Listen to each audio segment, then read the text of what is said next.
Lo comentábamos también hace algunos minutos con la Cámara de Diputados, que aprobó el proyecto de financiamiento de la pensión garantizada universal, que incluye impuestos a altos patrimonios. Ante esta indicación, el gobierno, recordemos, anunció una reserva de constitucionalidad, ya que esta iniciativa es exclusiva del presidente de la República. Eso señalan en el Ejecutivo. Vamos a profundizar sobre este tema en contacto de inmediato con el diputado UDI, Jorge Alessandri. Diputado, ¿qué tal? ¿Cómo está? Buenos días. ¿Cómo está, Gustavo? Buenos días, gracias por el contacto. Gracias a usted por la disposición. Primero, ¿cómo interpretar esto que se haya aprobado de manera unánime, con los 130 votos ahí en la Cámara?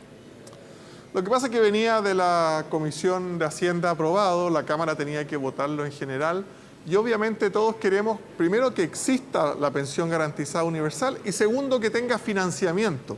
Ahora hay que entrar al detalle de cómo le damos un buen financiamiento que sea duradero en el tiempo, que se vaya agrandando porque cada vez van a haber más jubilados y que ese impuesto que se suba o exención que se elimine no termine afectando a la economía. Por tanto, ahora va al Senado y vuelve con el detalle en tercer trámite a la Cámara de Diputados.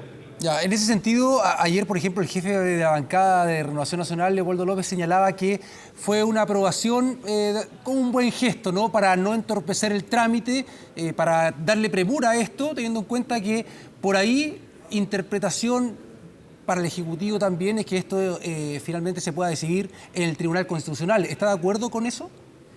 Nosotros creemos que el impuesto al patrimonio, ese que te cobran por lo que tienes y no por lo que ganas, es una mala idea. Es un impuesto difícil de recaudar, caro de recaudar y que desincentiva la inversión en Chile.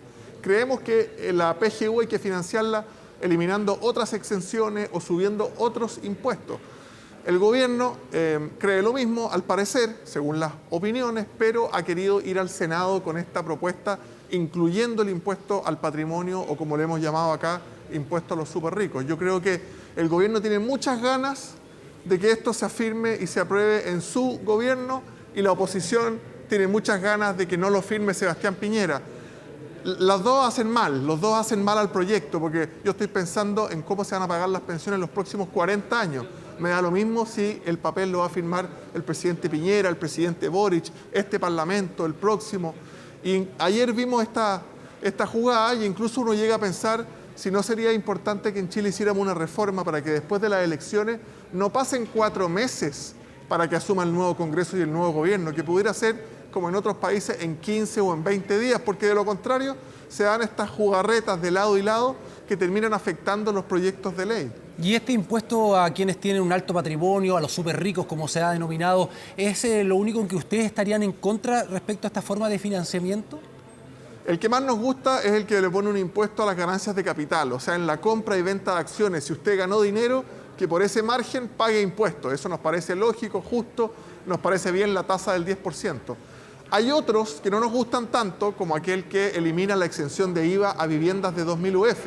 2.000 UF, estamos hablando de 60 millones de pesos, es una vivienda de clase media baja, una vivienda que ya no hay muchas viviendas de ese precio en la región metropolitana.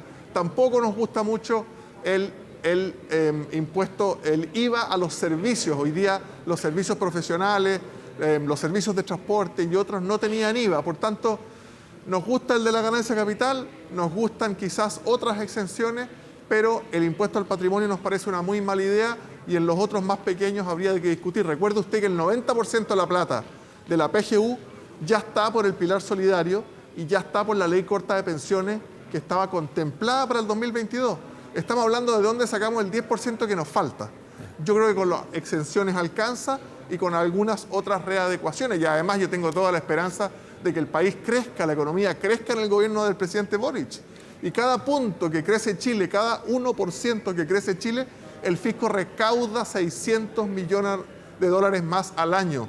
Por eso que el presidente de Lagos decía, sin crecimiento el resto es música. Entonces, llamar al futuro gobierno a que crezca la economía, a gastar mejor, a recaudar y ojalá eliminar algunas exenciones en las que todos estemos de acuerdo. Y esa forma de financiamiento que no le gusta, ¿no? Esto de los altos impuestos a los súper ricos, ¿cree usted que implica el que se vayan de nuestro país los inversionistas? No es que no me guste a mí, esto es algo que no ha resultado en ninguna parte del mundo, básicamente porque te cobra por lo que tienes y no por lo que ganas. Eso implica que alguien tiene que ir a tasarte el impuesto. Cuando usted piensa en impuestos, los impuestos tienen que ser lo suficientemente altos para recaudar, pero lo suficientemente bajos para ser competitivos. Si usted está cobrando un impuesto que no existe en Perú, en Brasil, en México, en Australia, la plata se va a ir a esos países. Y después el Estado tiene que cobrar impuestos fáciles de tasar. Si el Estado se va a gastar mucha plata yendo a su casa, tasándole la colección de arte, tasándole el inmueble, tasándole una sociedad que no está listada en bolsa, el Estado al final se gasta más plata tasándole que lo que recauda. Por eso que Macron, el 2017, cuando elimina el impuesto al patrimonio en Francia, dice: se nos fueron 60.000 empresarios, 60.000 súper ricos, se fueron con esta ley. Macron la elimina y empiezan a volver a Francia los grandes inversionistas. Nosotros queremos que haya grandes inversionistas en Chile y cobrar impuestos justos, pero a la vez competitivos para que se queden las platas en Chile. Ayer también Raúl Soto, jefe de la bancada de PPD, señalaba que los ministros, en este caso el Ejecutivo, se habían quedado solos a propósito de esta aprobación unánime, ¿no?, de este financiamiento. ¿Está de acuerdo con esa apreciación que él señala? Y dice, bueno, si hay dudas respecto al financiamiento, que se vean otras alternativas, como por ejemplo el royalty minero. No, para nada que se hayan quedado solos. Si usted ve los discursos de la UDI, todos están contra el impuesto al patrimonio, lo mismo los de Renovación Nacional, lo mismo los de Evópolis. Ya lo votamos en la Cámara hace un año, el que presentó el Partido Comunista era por una única vez y era para patrimonios de más de 22 millones de dólares. El de ahora es una vez al año y para patrimonios de más de 5 millones de dólares. Si a usted le van a cobrar el 2.5% de lo que tiene, en 10 años le quitaron el 25%. Esto es como si usted le va a cobrar a un agricultor en el sur que tiene 100 tractores y le quita 2 tractores al año por impuesto al patrimonio. Nosotros queremos que ese agricultor siga produciendo, ganando plata y pagándole impuestos al fisco. Por eso que los impuestos se cobran por lo que ganas y no por lo que tienes, porque el Estado quiere que tú ganes mucho para cobrarte mucho por muchos años. El impuesto al patrimonio mata a la gallina de los huevos de oro. Le termina quitando tractores al agricultor y al cabo de 10 o 15 años no hay tractores, no hay agricultor y no hay a quien ir a cobrarle impuestos. Usted recién mencionaba algunas formas de financiamiento, por ejemplo, para profundizar respecto a eso. ¿Cuál es lo que piensan ustedes? Primero está la plata que está destinada al pilar solidario, que hoy día ya existe. Esa pensión básica solidaria te financia una parte de esta nueva PGU. ¿Ya? Después, cobrarle el 10% a las ganancias de capital cada vez que una persona o una empresa compra o vende acciones. Después está también el ejemplo que ponía un diputado de oposición ayer respecto del FUT, este Fondo de Utilidades Tributables que tiene más de 300.000 millones de dólares aposados, que pudiéramos cobrarle un impuesto cada vez que una empresa saca plata de ese FUT. Por lo tanto, hay otras formas, hay que asegurar financiamiento, hay que entender que cada vez hay más jubilados y cada vez nacen menos niños. Por lo tanto, la solución del sistema de reparto no da, porque van a nacer menos guaguas de los adultos mayores que van a haber. Busquemos formas de recaudación a largo plazo que no impliquen ahuyentar inversiones y que aseguren financiamiento a largo plazo.